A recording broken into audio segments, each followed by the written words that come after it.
సిద్దిపేట జిల్లా రాయపోలుకు చెందిన గలువ సత్తిరెడ్డి సికింద్రాబాద్లోని బోయినపల్లిలో నివాసముంటున్నాడు.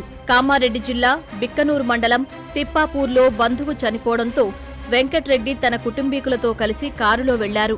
తిరిగి వస్తూ ఉండగా వల్లూరు సమీపంలోని ఓ దాబా వద్ద ప్రమాదం జరిగింది. కామారెడ్డి వైపు నుంచి అతివేగంగా నిర్లక్ష్యంగా వచ్చిన లారీ వీరి కారును ఢీకొట్టింది. లారీ డ్రైవర్ను ఆపేందుకు యత్నించినా ఆపకుండా పరారయ్యాడు.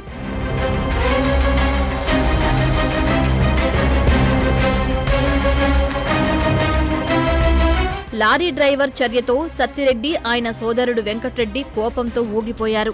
ఎలాగైనా లారీ డ్రైవర్ని పట్టుకుని బుద్ధి చెప్పాలనుకున్నారు. ఆ లారీ రూపంలోనే మృత్యువు ఎదురొస్తుందని ఆ క్షణంలో ఊహించలేకపోయారు. కారులో వేగంగా వెళ్లి వల్లూరు దాటాక లారీని అడ్డగించారు. కారులో వెనకాల కూర్చున్న సత్తిరెడ్డి కారులో నుంచి దిగి లారీని ఆపేందుకు ప్రయత్నించాడు. కాని లారీ డ్రైవర్ మొయిన్ పంతం నిర్లక్ష్యంతో లారీని వేగంగా నడిపాడు. ఎదురుగా ఉన్న సత్తిరెడ్డి లారీ చక్రాల కింద నలిగిపోయి అక్కడికక్కడే చనిపోయాడు. ఎంత జరిగినా డ్రైవర్ మొయిన్, క్లీనర్ హసీన్ ఏమాత్రం జాలి లేకుండా లారీతో సహా అక్కడ్నుంచి పరారయ్యారు.